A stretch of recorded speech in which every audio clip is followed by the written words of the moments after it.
Hello friends, welcome back to my channel. This is a cooking world.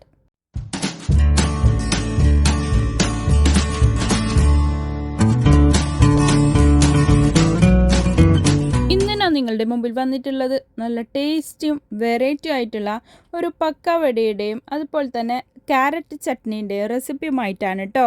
ഇത് നല്ലൊരു best കോമ്പിനേഷനാണ്.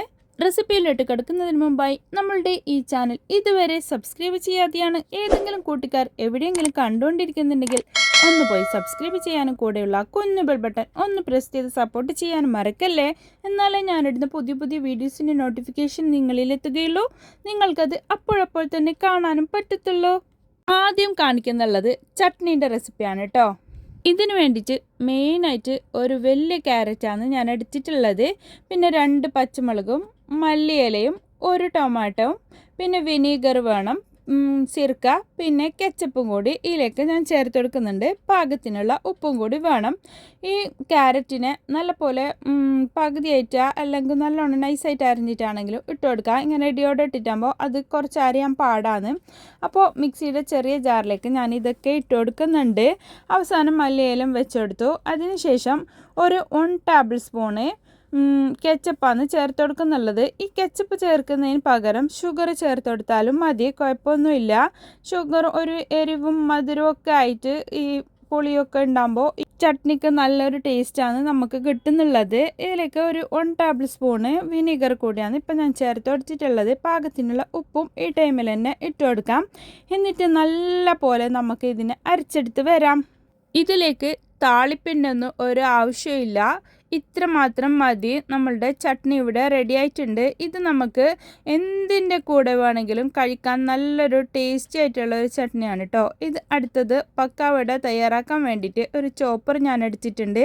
അതിലേക്ക് 2 സവാളയും 4 പച്ചമുളകും അതുപോലെ തന്നെ 1 പീസ് ഇഞ്ചിയും പിന്നെ 1 തണ്ട് കറിവേപ്പിലയും ഞാൻ എടുത്തിട്ടുണ്ട്. അപ്പോൾ കറിവേപ്പിലയും ഇഞ്ചിയും പച്ചമുളകാണ് ആദ്യം ഞാൻ നല്ല പോലെ ചോപ്പ് ചെയ്തെടുക്കുന്നുള്ളത്. ആദ്യം തന്നെ നമ്മൾ ഈ സവാള ഇട്ടിട്ട് ചോപ്പ് ചെയ്യാൻ നിൽക്കണ്ട. ആദ്യം തന്നെ ഇട്ട് കൊടുത്താൽ നല്ലോണം അരിഞ്ഞു പോവും സവാള. അതുകൊണ്ടാണ് രണ്ടാമത് ഇട്ട് കൊടുക്കുന്നുള്ളത്. ആദ്യം കറിവേപ്പിലയും പച്ചമുളകും ഇഞ്ചിയും ഇട്ട് കൊടുത്തിട്ട് ഒന്ന് ചതഞ്ഞതിന് ശേഷം മാത്രമാണ്, ചോപ്പ് ചെയ്തതിന് ശേഷം മാത്രമാണ് ഈ സവാളയിലേക്ക് ഇട്ട് കൊടുത്തിട്ടുള്ളത്. ഇപ്പോൾ ഞാൻ ഇതിലേക്ക് ചേർത്ത് കൊടുക്കുന്നുള്ളത് 1 കപ്പ് മൈദയാണ് കേട്ടോ, ഓൾ പർപ്പസ് ഫ്ലോർ.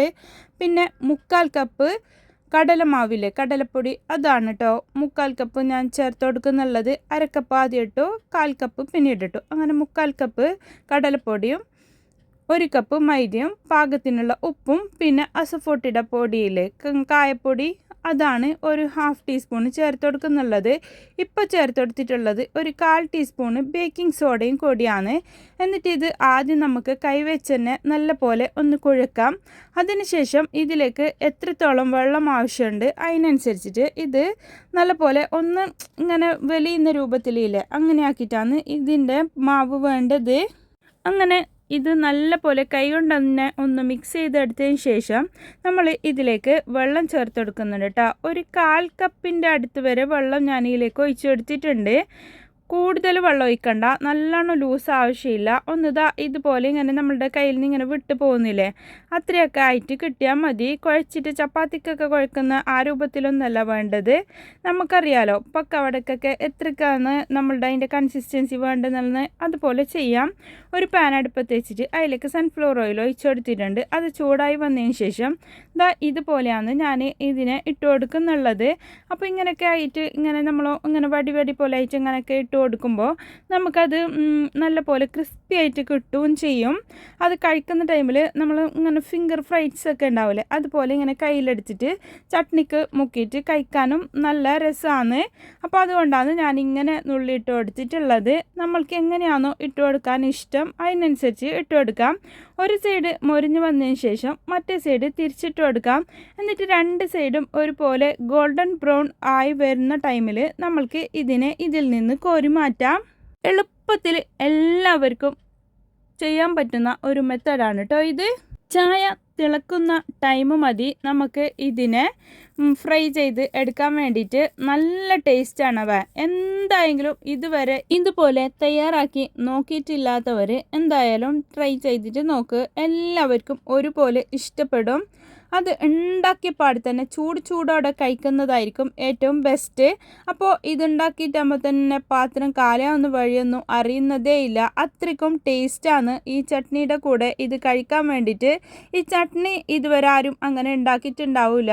എന്തായാലും തയ്യാറാക്കിയിട്ട് നോക്കട്ടോ. എന്നിട്ട് ഫീഡ്ബാക്ക് ഒന്ന് പറയാൻ മറക്കല്ലേ. ഉള്ളിവടൻ്റെ ഇല്ലേ, നമ്മളുടെ നാട്ടിൽ ഉള്ളിവജ എന്നൊക്കെ പറയും. അതിൻ്റെ റെസിപ്പിയും ഞാൻ എൻ്റെതായ മെത്തേഡിൽ ചെയ്യുന്നതിൻ്റെ റെസിപ്പിയും ഞാൻ ഇതിനു മുമ്പ് ഇട്ടിട്ടുണ്ട്. അതിൻ്റെ ലിങ്ക് കൂടി ഞാൻ ഡിസ്ക്രിപ്ഷൻ ബോക്സിൽ കൊടുക്കാം. കാണാത്തവരുണ്ടെങ്കിൽ പോയി കണ്ടു നോക്കേ. ഇത് നമുക്ക് ഈവനിങ് സ്നാക്കായിട്ടും അതുപോലെ തന്നെ വിരുന്നുകാരൊക്കെ പെട്ടെന്ന് വരുമ്പോഴേക്ക് നമ്മൾക്ക് വീട്ടിൽ എളുപ്പത്തിൽ അവരെ ഞെട്ടിക്കാൻ വേണ്ടിയിട്ട് ഒരു റെസിപ്പി തയ്യാറാക്കണമെന്ന് തോന്നിയാൽ ഇത് കൂടി ഒന്ന് തയ്യാറാക്കിയിട്ട് നോക്ക്. എളുപ്പത്തിൽ മിനിറ്റുകൾ കൊണ്ട് തയ്യാറാക്കാൻ പറ്റുന്ന ഒരു റെസിപ്പി കൂടിയാണ്. എന്നാലോ ഇതിൻ്റെ ടേസ്റ്റ് ഉഗ്രം തന്നെ കേട്ടോ, ഒരു രക്ഷയില്ല. ഇത് തയ്യാറാക്കിയിട്ട് ഉണ്ടാക്കിയിട്ട് കഴിച്ചിട്ട് തന്നെ നോക്കണം ഇതിൻ്റെ രുചി എന്തെന്ന് പറയാൻ വേണ്ടിയിട്ട്. എൻ്റെ ഈ റെസിപ്പി നിങ്ങൾക്ക് എല്ലാവർക്കും ഇഷ്ടപ്പെട്ടെന്ന് ഞാൻ വിചാരിക്കുന്നു. ഇഷ്ടപ്പെട്ടാൽ നിങ്ങളുടെ ഫ്രണ്ട്സ് ആൻഡ് ഫാമിലിക്ക് ഒന്ന് ഷെയർ ചെയ്ത് കൊടുക്കാനും ലൈക്ക് ചെയ്യാനും നിങ്ങളുടെ വിലയേറിയ അഭിപ്രായങ്ങൾ താഴെ കമൻറ്റ് ബോക്സിൽ കൊടുക്കാനും മറക്കല്ലേ.